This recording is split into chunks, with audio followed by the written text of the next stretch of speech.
Students welcome back to another English teaching video on my YouTube channel. আজ আমি তোমাদের solve করে দেখাবো West Bengal board of secondary এডুকেশানের ক্লাস 5-এর ইংলিশ টেক্সট বুকের লেসন 9 অর্থাৎ দ্য বার্ডস আই নামে তোমাদের যে গল্পটি আছে সেই গল্পটির সমস্ত অ্যাক্টিভিটি। এর পাশাপাশি জানিয়ে রাখি শুধু এই লেসন বলে নয়, তোমাদের ক্লাস 5-এর ইংলিশ টেক্সট বইয়ের প্রতিটা লেসনের শেষেই যে অ্যাক্টিভিটি বা এক্সারসাইজ আছে অর্থাৎ প্রশ্ন উত্তর, গ্রামার, ভোকাবুলারি এবং রাইটিং, সেগুলো আমি ইতিমধ্যেই লিখিয়ে আমার চ্যানেলে আপলোড করে দিয়েছি। উপরে আই বটনে ক্লিক করে বা আমার চ্যানেলের মধ্যে গিয়ে তোমাদের ক্লাসের যে প্লেলিস্ট তৈরি করা আছে তোমরা সেখান থেকে সেই ভিডিওগুলো দেখে নিতে পারো।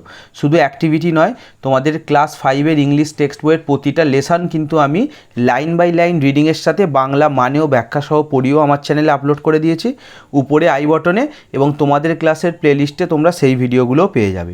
তাই চ্যানেলে নতুন হলে অবশ্যই চ্যানেলটিকে সাবস্ক্রাইব করে নিও, আর ভিডিওটি ভালো লাগলে ভিডিওটিকে লাইক করে তোমার বন্ধুদের সাথেও শেয়ার করে দিও। তো চলো আমরা অ্যাক্টিভিটি 1 থেকে শুরু করব। কি বলেছে অ্যাক্টিভিটি 1-এ? Let's tick the correct answer. সঠিক উত্তরটাই আমাদের টিক দিতে হবে। অর্থাৎ এখানে এমসিকিউ দিয়েছে, আমি এখানে উত্তর করে দিয়েছি, তোমাদের পড়িয়ে একবার মানে বলে দিই। প্রথমে একেরটা, দ্রোণাচার্য অ্যারেঞ্জড এ টেস্ট টু। দ্রোণাচার্য কেন একটা পরীক্ষার আয়োজন করেছিলেন? সঠিক উত্তর হবে অপশান এ। কেন করেছিলেন? না, to decide the best archer among all. সব থেকে সেরা তীরন্দাজকে সেইটা বিচার করার জন্য। আর্চার মানে হচ্ছে তীরন্দাজ, মানে যে ভালো তীর চালাতে পারে। তো সবার মধ্যে সেরা তীরন্দাজকে সেইটা বাছাই করার জন্যই তিনি পরীক্ষাটা নিয়েছিলেন। দুয়েরটা চলে এসো, দ্য কৌরভাস ওয়ার। কৌরবরা ক ভাই ছিল? না, সঠিক উত্তর হবে অপশান সি, 100 ব্রাদার্স। তারা 100 ভাই ছিল। তিনেরটা চলে এসো, Nakul and Sahadev war most comfortable with. সঠিক উত্তর হবে অপশান বি, সোর্ডস। নকুল এবং সহদেব তারা কোন অস্ত্রটায় স্বাচ্ছন্দ্যবোধ ছিল, মানে কোন অস্ত্রটায় তারা পারদর্শী ছিল, মানে কোন অস্ত্রটা তারা ভালো চালাতে পারত, তাহলে সেটা কি হবে? সোর্ড অর্থাৎ তরোয়াল। এরপরে তোমরা চারেরটায় চলে এসো, I can see only the eye of the bird said. আমি শুধুমাত্র পাখির চোখই দেখতে পাচ্ছি, এটা কে বলেছিল? না, সঠিক উত্তর হবে অপশান সি, অর্জুন। অর্জুন এটা বলেছিল। পাঁচেরটায় চলে এসো, all the children gathered in the woodland near. সমস্ত বাচ্চারা বনে বা জঙ্গলে যেখানে জড়ো হয়েছিল সেটা কিসের কাছে জড়ো হয়েছিল? না, সঠিক উত্তর হবে option A, a small hut where Guru Dronacharya lived. গুরু দ্রোণাচার্য যে একটা ছোট্ট কুটির বা কুঁড়ে ঘরের কাছে বাস করত, সেই কুটিরে যেখানে দ্রোণাচার্য বাস করত সেই কুটিরের সামনে জঙ্গলে সমস্ত বাচ্চারা জড়ো হয়েছিল। তারপরে ছয়েরটায় চলে এসো, দুর্যোধন ওয়াস। দুর্যোধন কে ছিল? না, সঠিক উত্তর হবে option B, the eldest brother of the Kauravas. কৌরবদের সব থেকে বড় ভাই ছিল হচ্ছে দুর্যোধন। সাতেরটা চলে এসো, ultimately the test reveal that. অবশেষে এই পরীক্ষা থেকে কি বোঝা গেছিল? রিভিল্ড মানে প্রকাশ পাওয়া। এই পরীক্ষা থেকে কি প্রকাশিত হয়েছিল বা এই পরীক্ষাটা করে কি বোঝা গেছিল? সেটা হচ্ছে সঠিক উত্তর অপশান এ, যে অর্জুন ওয়াজ দ্য বেস্ট আর্চার। যে অর্জুন হচ্ছে সব থেকে সেরা তীরন্দাজ, মানে অর্জুনের মতো কেউ তীর ধনুক চালাতে পারে না। পরীক্ষা থেকে এটাই জানা গিয়েছিল। এখানে আমাদের অ্যাক্টিভিটি 1 শেষ হলো। এরপর তোমরা চলে এসো অ্যাক্টিভিটি 2। কি বলেছে দেখো, write T for true and F for false statements in the given boxes. নিচে কতগুলো বাক্য দেওয়া আছে এবং পাশে বাক্স দেওয়া আছে। তো সেই বাক্সতে যেটা ট্রু অর্থাৎ সত্যি তার জন্য আমাদের টি লিখতে হবে, আর যেটা ফলস অর্থাৎ মিথ্যে তার জন্য এফ লিখতে হবে, অর্থাৎ ট্রু ফলস দিয়েছে। তো চলো, আমি তো ট্রু ফলস করিয়েই দিয়েছি, তোমাদের পড়িয়ে একবার মানেটা বলে দিই। প্রথমে এরটা, Dronacharya was one of the greatest poets of his time. Dronacharya ছিলেন ওনার সময়ের একজন মহানতম কবি। তাহলে এটা কী হবে? এটা ফলস হবে, কারণ আমরা গল্পে পড়েছি বা আমরা জানি দ্রোণাচার্য কবি ছিলেন না, দ্রোণাচার্য ছিলেন ওনার সময়ের এক অন্যতম মহান যোদ্ধা। তাই প্রথমটা ফলস। বিয়েরটা, the bird was made of paper. পাখিটা যেটা সেই গাছের ওপরে রাখা ছিল সেটা কাগজ দিয়ে তৈরি। তাহলে এটা কি হবে? এটাও ফলস হবে, মিথ্যে, কারণ আমরা গল্পে পড়েছি পাখিটা কাঠের তৈরি ছিল, কাগজের নয়। তাই দ্বিতীয়টাও হবে ফলস। সিয়েরটা, Dronacharya was a disciple of Parashuram. Dronacharya ছিলেন পরশুরামের শিষ্য। ডিসিপল মানে শিষ্য। তাহলে এটা কী হবে? এটা ট্রু হবে, সত্যি, কারণ আমরা গল্পে পড়েছি দ্রোণাচার্য ছিলেন পরশুরামের একজন শিষ্য। ডিএরটা, Dronacharya was not pleased with Arjun's concentration. Dronacharya সন্তুষ্ট হননি অর্জুনের মনোযোগ দেখে। তাহলে ওর কনসেন্ট্রেশন মানে মনোযোগ, তাহলে অর্জুনের মনোযোগ দেখে দ্রোণাচার্য সন্তুষ্ট হননি। তাহলে এটা কী হবে? এটা ফলস হবে, এটা মিথ্যে, কারণ আমরা গল্পেতে দেখেছি যে অর্জুনের কনসেন্ট্রেশনেই কিন্তু দ্রোণাচার্য সন্তুষ্ট হবে, যখন অর্জুন বলবে আমি শুধুমাত্র পাখির চোখটাই দেখতে পাচ্ছি। তারপরে ইয়েরটা চলে এসো, Yudhishthir was very obedient to his guru. Yudhishthir খুব তার গুরুর কথা মেনে চলতো, ওবিডিয়েন্ট মানে বাধ্য, মানে গুরুর কথা শুনতো, তাহলে এটা ট্রু হবে। দেখবে যুধিষ্ঠির যখন তীর মারতে যাবে, যখন তাকে জিজ্ঞেস করবে যে তুমি কি দেখতে পাচ্ছ, ও বলবে আমি আপনাকে দেখতে পাচ্ছি, আশপাশের মানুষজন দেখতে পাচ্ছি, গাছ দেখতে পাচ্ছি, পাখি দেখতে পাচ্ছি। তখন দ্রোণাচার্য যুধিষ্ঠিরকে বলবে ঠিক আছে তোমাকে আর তীর মারতে হবে না, যাও তুমি পাশে গিয়ে দাঁড়াও। যুধিষ্ঠির কিন্তু এক কথায় গুরুর সেই কথা শুনে নিয়ে চলে যাবে। তাই আমরা জানি যুধিষ্ঠির হচ্ছে তার গুরুর খুব বাধ্য, মানে কথা শুনতো, তাই এটা ট্রু হবে। লাস্টেরটা চলে এসো এফেক্টটা, all the children were learning various skills happily. সমস্ত বাচ্চারা খুব সুখের সাথেই রকমারি তারা হচ্ছে স্কিলস, দক্ষতা শিখতো।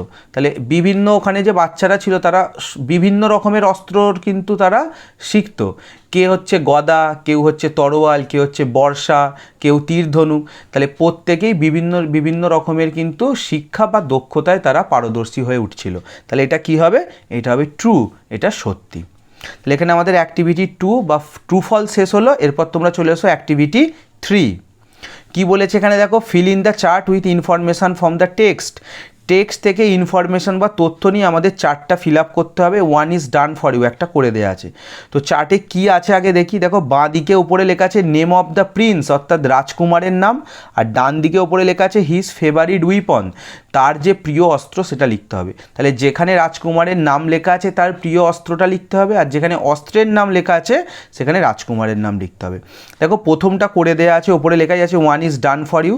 প্রথমটাই লেখো, রাজকুমারের নামে লেখা আছে যুধিষ্ঠির, তো আর হিজ ফেভারিট উইপন, তার প্রিয় অস্ত্র কি? স্পিয়ার, অর্থাৎ বর্ষা। তারপরেরটায় চলে আসো, দেখো হিজ ফেভারিট উইপন, পছন্দের অস্ত্রতে দেওয়া আছে মেস, অর্থাৎ গদা। তাহলে আমরা জানি গদা কার কার পছন্দের, তাই আমি দেখো নেম অফ দ্য প্রিন্সে দুজনকার নাম লিখে দিয়েছি, ভীম আর দুর্যোধন। তাহলে ভীম আর দুর্যোধনের পছন্দের অস্ত্র ছিল গদা। তারপরেরটায় চলে এসো, দেখো পছন্দের অস্ত্রতে লেখা আছে সোর্ড, অর্থাৎ তরোয়াল। একটু আগেই আমরা টিক মারাতে করলাম অ্যাক্টিভিটি 1-এ, তরোয়াল কারদের পছন্দ ছিল না? নকুল আর সহদেবের। আর লাস্টেরটায় দেখো নেম অফ দ্য প্রিন্সে লেখা আছে অর্জুন, তাহলে অর্জুনের প্রিয় অস্ত্র কি? আমরা জানি বো অ্যান্ড অ্যারো, অর্থাৎ তীর আর ধনুক, কারণ অর্জুন হচ্ছে তীরন্দাজিতে সবথেকে সেরা ছিল। তাহলে এই হচ্ছে চারটা, যে যেখানে কোন কোন রাজকুমারের কোন কোন অস্ত্র পছন্দ সেটা আমাদের করতে হলো। এখানে অ্যাক্টিভিটি 3 শেষ হলো। এরপর তোমরা চলে এসো অ্যাক্টিভিটি 4। কি বলেছে? Let's answer the following questions, নিচের প্রশ্নগুলোর উত্তর দিতে বলেছে। তো চলো আমরা এক এক করে প্রশ্নগুলো পড়ি, তারপরে তার উত্তরগুলো লিখে নিই। প্রথমে একটা, হু was the Guru of Dronacharya? দ্রোণাচার্যের গুরু কে ছিলেন? দেখো হু দিয়ে প্রশ্ন করেছে, খালি আমরা হুয়ের জায়গায় উত্তরটা বসিয়ে দেবো। কি উত্তর? না পরশুরাম।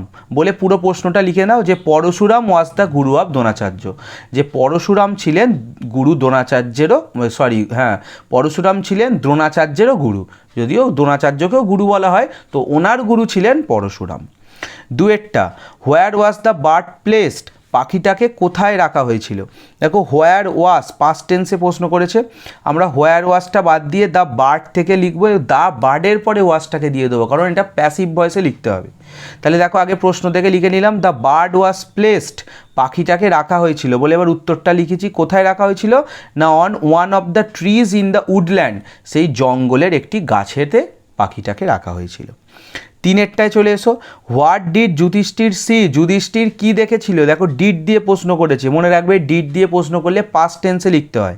তো আমরা হোয়াট ডিডটা বাদ দেবো, যুধিষ্ঠির থেকে লেখা শুরু করব। সিটাকে দেখো স করে দিয়েছে, ওই যে বললাম ডিড থাকলে পাস্ট টেন্সে লিখতে হয়। তো যুধিষ্ঠির যুধিষ্ঠির দেখেছিলেন, কি দেখেছিলেন? হিজ গুরুদেব, তার গুরুকে দেখেছিল। দ্য ট্রি, গাছটাকে দেখেছিল। দ্য পিপিল অ্যারাউন্ড হিম, তার আশপাশের মানুষকে দেখেছিল। অ্যান্ড দ্য বার্ড, এবং পাখিটাকে দেখেছিল। তাহলে এই জিনিসগুলোই যুধিষ্ঠির দেখেছিলেন। চারেরটায় চলে এসো, why did Dronacharya like Arjun the most? Dronacharya কেন অর্জুনকে সব থেকে বেশি পছন্দ করতেন বা সব থেকে বেশি ভালোবাসতেন? এখানেও ডিড দিয়ে প্রশ্ন করেছে, তাহলে পাস্ট টেন্সে লিখবো। হোয়াই ডিডটা বাদ দিয়ে দ্রোণাচার্য থেকে লেখা শুরু করব। দেখো লাইকটা লাইকড করে দিয়েছি, বলে আগে তোমরা পুরো প্রশ্নটা লিখে নেবে যে Dronacharya liked Arjun the most, Dronacharya অর্জুনকে সব থেকে বেশি পছন্দ করতেন। বিকজ, কারণ, কি কারণ? না it was Arjun who practised archery with great concentration, কারণ এটা ছিল অর্জুন যে তার তীরন্দাজিটা প্রচণ্ড মনোযোগের সাথে কিন্তু অনুশীলন করতো। দেখো ওখানে ধরে নে বলে আমি পরের লাইনে লিখে দিয়েছি হু প্র্যাকটিসড আর্চারি। প্র্যাকটিস মানে অনুশীলন করা, আর আর্চারি মানে তীরন্দাজ। তো সে তীরন্দাজকে অনুশীলন করতো, মানে তীর ধনুকটা চালাতো উইথ গ্রেট কনসেন্ট্রেশন, প্রচণ্ড বা গভীর মনোযোগের সাথে। এই জন্যেই গুরু দ্রোণাচার্য তার শিষ্য অর্জুনকে সবথেকে বেশি পছন্দ করতেন। অ্যাক্টিভিটি 4-এর লাস্ট প্রশ্ন চলে এসো, 5-এরটা। What is most important in hitting a target? একটা লক্ষ্যতে মারতে গেলে কি সব থেকে প্রয়োজনীয়, মানে কোন জিনিসটা সব থেকে দরকার লক্ষ্যতে যদি তুমি টার্গেট করতে চাও? তাহলে আগে প্রশ্নটা আমরা লিখে দেবো। এখানে ইজ দিয়ে প্রশ্ন করেছে, প্রেজেন্ট টেন্সে, আমরা প্রেজেন্ট টেন্সেই লিখবো। তো আমরা কী থেকে শুরু করেছি দেখো, দ্য মোস্ট দিয়ে শুরু করেছি। The most important thing in hitting a target, আগে প্রশ্নটা লিখে নিলাম যে লক্ষ্যতে মারতে হলে সব থেকে যেটা দরকার সেটা কি না, ইজ ইমেন্স কনসেন্ট্রেশন, প্রচণ্ড মনোযোগ। ইমেন্স মানে হচ্ছে প্রচণ্ড, আর কনসেন্ট্রেশন আগেই বললাম মনোযোগ। তাহলে কোনো কিছুতে যদি তোমার প্রচণ্ড মনোযোগ থাকে তবেই কিন্তু তুমি কি করতে পারবে, তুমি তোমার লক্ষ্যেতে পৌঁছাতে পারবে। এখানে অ্যাক্টিভিটি 4 শেষ হলে এরপর তোমরা চলে এসো অ্যাক্টিভিটি 5। কি বলেছে, write the opposites of the following words. নিচে কিছু শব্দ দেওয়া আছে, তাদের অপোজিট অর্থাৎ বিপরীত শব্দ লিখতে হবে। You will find the words in the above story, এবং সেই শব্দগুলোই লিখতে হবে যেটা গল্পেতে আছে। এই যে গল্পটা তোমরা পড়লে, তো সেই গল্পতে থাকা শব্দই কিন্তু বিপরীত শব্দ হিসাবে লিখতে হবে। The first letter of each word is given in the box, আর যেটা আমাদের উত্তর হবে তার প্রথম বর্ণটা কিন্তু বক্সে দেওয়াই আছে। তো চলো আমি এখানে লিখে দিয়েছি, তোমাদের একবার পড়িয়ে শুনিয়ে দিই। প্রথমে একেরটাই আছে ডার্ক। ডার্ক মানে আমরা জানি অন্ধকার, তো তার অপোজিট কি হবে, ব্রাইট অর্থাৎ আলো বা উজ্জ্বল। দেখো বিটা লিখে দেওয়া আছে, ওই যে প্রথম বর্ণগুলো লিখে দেওয়া আছে, আমি বাকিটা লিখেছি। দুয়েরটায় চলে এসো স্যাড। স্যাড মানে কি, দুঃখ বা দুঃখিত, তাহলে তার অপোজিট কি হবে, গ্ল্যাড। জি দেওয়া আছে তাই আমাদের গ্ল্যাডই লিখতে হবে। আমরা স্যাড হ্যাপিও জানি, কিন্তু এখানে হ্যাপি লিখলে হবে না, কারণ জি দিয়ে দেওয়া আছে, আর জি দিয়ে এই যে গ্ল্যাড ওয়ার্ডটা এটা কিন্তু গল্পতে আছে, তাই এটাই লিখতে হবে। 3-এতে আছে দেখো নেভার। নেভার মানে কখনো নয়, তাহলে এর বিপরীত শব্দ কি, অলওয়েজ। অলওয়েজ মানে সবসময়, এ প্রথম বর্ণ দেওয়া ছিল। 4-এরটায় চলে আসো ওয়ার্স্ট। ওয়ার্স্ট মানে সব থেকে খারাপ বা সব থেকে বাজে, তার বিপরীত শব্দ কী হবে, বেস্ট, সব থেকে ভালো, বি বর্ণটা দেওয়া ছিল। 5-এরটায় চলে এসো এভরিথিং। এভরিথিং মানে সব কিছু, তার বিপরীত শব্দ কি, নাথিং, কোনো কিছুই নয়।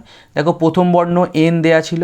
আর লাস্ট 6-এরটা হচ্ছে ইনভিজিবল, অদৃশ্য, যেটাকে দেখা যায় না, তার বিপরীত কি, ভিজিবল, যেটা দৃশ্যমান, যেটাকে দেখা যায়, প্রথম বর্ণ ভি দেয়া আছে। তাহলে দেখলে প্রথম বর্ণগুলো দেয়া আছে, এবং এই গল্প থেকেই বিপরীত শব্দ নিয়ে আমি এগুলো সব ফিল আপ করে দিয়েছি। এখানে অ্যাক্টিভিটি 5 আমাদের শেষ হলো। এরপর তোমরা চলে এসো অ্যাক্টিভিটি 6। কি বলেছে এখানে, match the words in column A with their meanings in column B.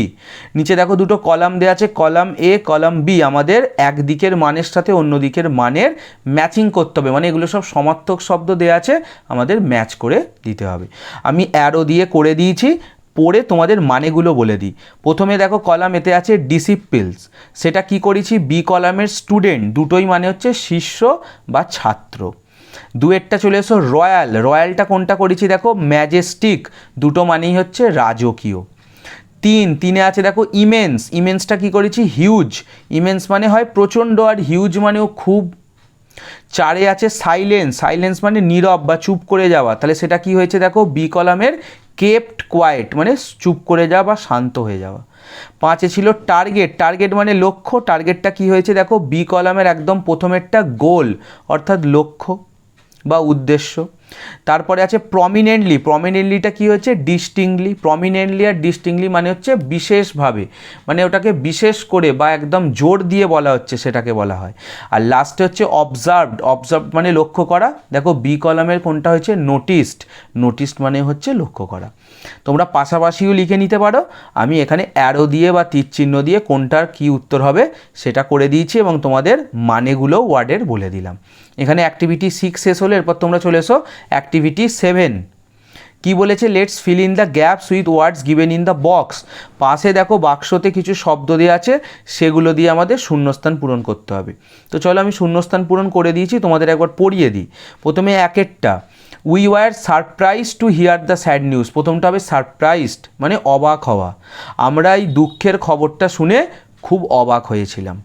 2-এরটা, the players are ready for the game. Ready মানে তোমরা জানো প্রস্তুত, যে প্লেয়াররা অর্থাৎ খেলোয়াড়রা খেলার জন্য প্রস্তুত হয়েছিল। তিনেরটা always try to keep yourself away from fierce animals, fierce মানে হচ্ছে হিংস্র, সবসময় নিজেকে হিংস্র প্রাণীদের থেকে দূরে রাখবে। চারেরটা হবে প্লিজ, প্লিজ মানে যেন দয়া করে আমরা বোঝাই, তাহলে please give me a glass of water, দয়া করে আমাকে এক গ্লাস জল দাও। আর লাস্ট পাঁচেরটা যেটা পড়ে রইল invited, Renuka invited all her friends on her 10th birthday. Invited মানে যেন তোমরা নিমন্ত্রণ করা বা আমন্ত্রণ করা, তো রেনুকা তার 10 নম্বর জন্মদিনে বা 10ম জন্মদিনে তার সমস্ত বন্ধুদেরকে নিমন্ত্রণ করেছিল। এখানে আমাদের অ্যাক্টিভিটি 7 শেষ হলো, এরপর তোমরা চলে এসো অ্যাক্টিভিটি 8। কি বলেছে, let's write a or an or the in the boxes below, নিচে যে বক্সগুলো বা বাক্স আছে সেখানে আমাদের এ অ্যান দি দিয়ে ফিল আপ করতে হবে, অর্থাৎ আর্টিকেল দিয়ে আমাদের ফিল আপ করতে হবে। তো তোমরা জানো, আমরা স্বাভাবিকভাবে জানি এ কখন হয় না, যখন কোনো ওয়ার্ড কনসোনেন্ট দিয়ে শুরু হয় তখন সেক্ষেত্রে আমরা এ বসাই, ভাওয়েল দিয়ে শুরু হলে অ্যান হয়, আর যখন কোনো বিশেষ করে নির্দিষ্ট কিছুকে বলি তখন দা হয়। কিন্তু এর ব্যতিক্রমও কিন্তু আছে, সেরকম কিছু আমরা এখানে দেখব। চলো এক এক করে আমরা করি। প্রথমে একেরটা, he always speaks the truth, সে সর্বদা সত্যি কথা বলে। দেখো এখানে সত্যির ওপরে জোর দেওয়া হচ্ছে, সে সবসময় সত্যি বলে, তাই প্রথমটা হবে দা। দুয়েরটা দেখো, নীলা হ্যাজ সিন দ্য তাজমহল, বুঝতেই পারছো তাজমহল একটা বিশিষ্ট মনুমেন্ট, পৃথিবীর 7ম আশ্চর্যের মধ্যে একটাই আছে, তাই এটা নির্দিষ্ট করে বোঝাচ্ছে, তাই এখানে ডিফিনাইট আর্টিকেল দা বসবে, যে নীলা তাজমহল দেখেছে। তিনেরটা, mister Sen is an honest man, দেখো এখানেই দেখো এই যে ব্যতিক্রম বললাম, অনেস্ট শব্দটা এইচ দিয়ে শুরু, তাহলে এইচ দিয়ে শুরু হলে কনসোনেন্টটাই আগে এ বসার কথা, কিন্তু দেখো আমরা হনেস্ট বলি না, আমরা কথাটা কি বলি, অনেস্ট। তাহলে অনেস্ট যখন উচ্চারণ হচ্ছে তখন কিন্তু এইচের উচ্চারণ হচ্ছে না, ও এর উচ্চারণ হচ্ছে, আর ও হচ্ছে একটা ভাওয়েল, তাই অনেস্টের আগে অ্যান বসেছে, যে mister Sen is an honest man, mister Sen হচ্ছেন একজন সৎ মানুষ। চারেরটা, Amal is drawing the map of India, Amal ভারতের ম্যাপ আঁকছে। দেখো ভারতের ম্যাপ এটা নির্দিষ্ট করে বলেছে, ভারতের ম্যাপ একটা নির্দিষ্ট ম্যাপ সেটাই আঁকছে, তাই এখানে দ্য আর্টিকেল বসবে। তারপরে চলে এসো পাঁচেরটা, the Ganga is a holy river, Ganga হচ্ছে একটা পবিত্র নদী, ওই যে তাজমহলের মতো গঙ্গাকে নির্দিষ্ট করে বোঝাচ্ছে একটা নদীর নাম। পৃথিবীতে একটাই গঙ্গা নদী আছে, আমাদের ভারতবর্ষের সবথেকে বড় নদী, তাই তার আগে দা বসবে, ডেফিনাইট আর্টিকেল। তারপরে ছয়েরটা, have you seen an owl, তুমি কি কোনো প্যাঁচা দেখেছো? দেখো এখানে নর্মাল ওয়েতে আউল ও দিয়ে শুরু হয়েছে, অর্থাৎ এটা ভাওয়েল, তার আগে অ্যান বসে, যে তুমি কি কোনো প্যাঁচা দেখেছো, তাই আউলের আগে অ্যান হবে। আর লাস্টেরটাও normal, grandfather gave me a doll, দাদু আমাকে একটা পুতুল দিয়েছিল, ডল ডি দিয়ে শুরু কনসোনেন্ট, তাহলে তার আগে এ বসেছে। তাহলে পরপর দেখলে কীরকমভাবে আমরা আর্টিকেলটা ইউজ করলাম। প্রথম উত্তরটা হলো দা, দুয়েরটাও দা, তিনেরটা অ্যান, চারেরটা দা, পাঁচেরটাও দা, ছয়েরটা অ্যান, আর সাতেরটা এ। এখানে আমাদের অ্যাক্টিভিটি 8 শেষ হলো, এরপর তোমরা চলে এসো অ্যাক্টিভিটি 9। কি বলেছে, let's look at the picture below, দেখো একটা ছবি দেওয়া আছে, এই ছবিটাকে ভালো করে দেখতে বলেছে।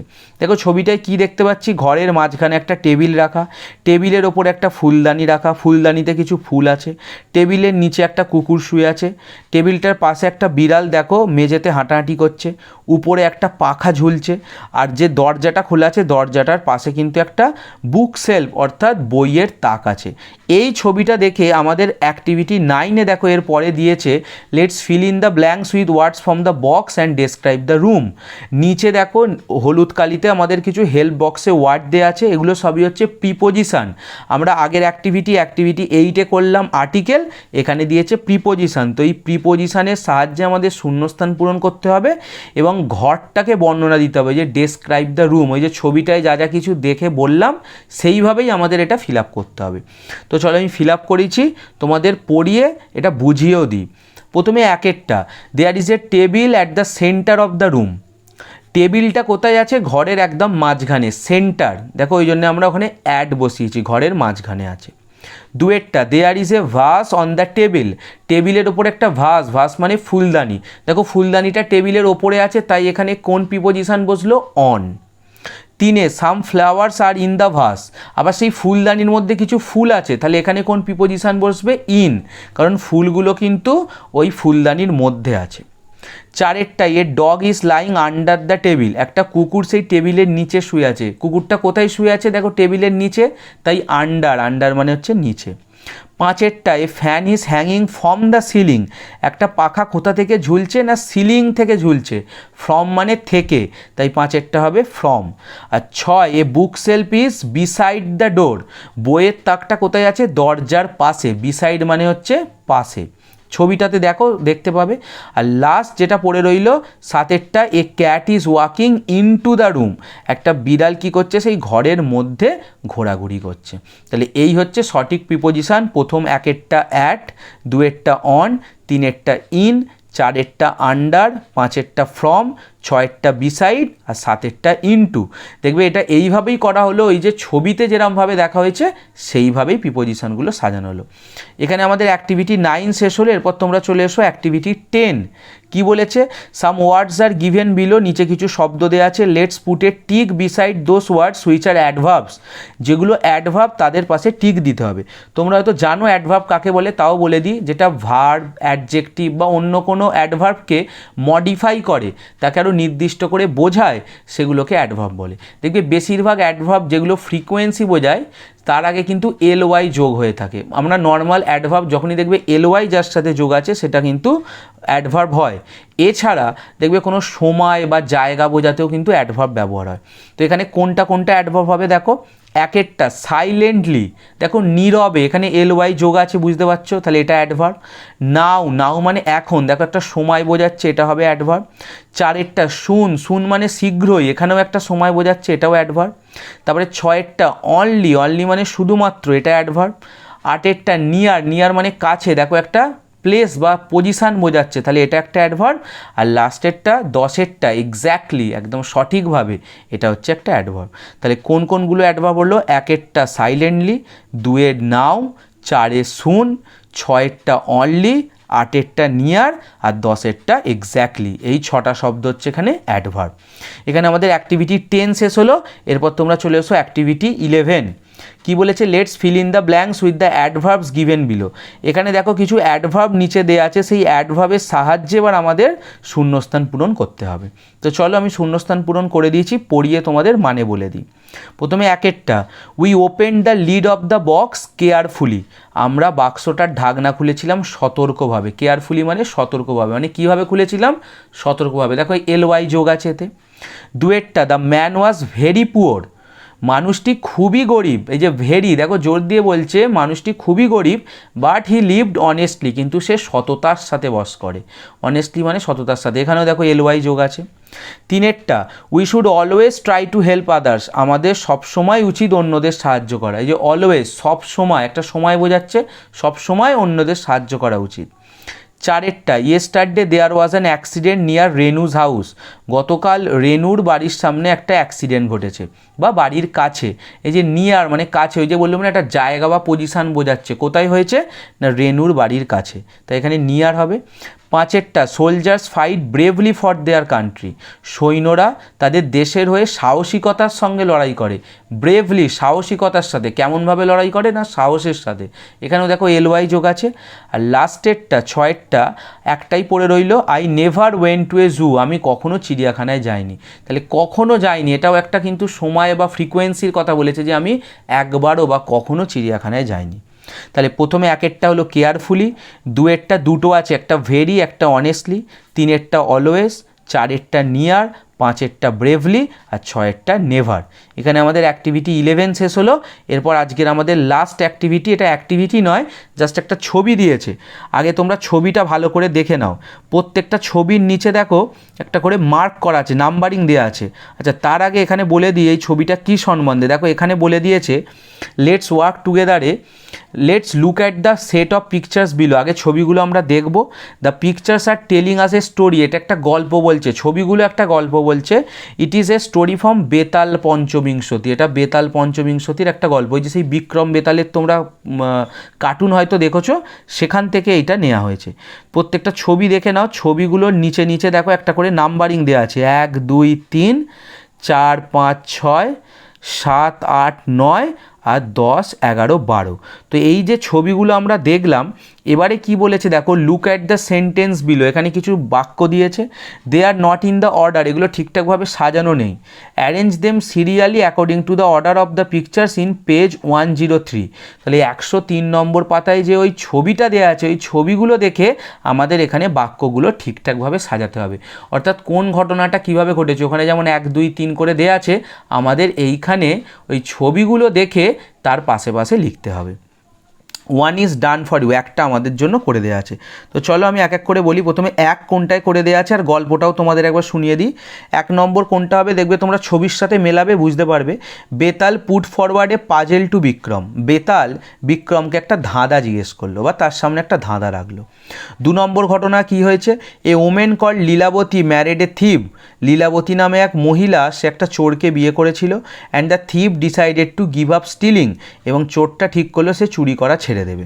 এবারে 3 নম্বর ঘটনা কোনটা হবে, ছবিটার সাথে দেখো, after a son is born the thief found that, যখন তাদের একটা ছেলে হলো তখন চোর দেখলো he had no money to support his family, তার পরিবারকে সাপোর্ট করার বা সমর্থন করার তার টাকা নেই।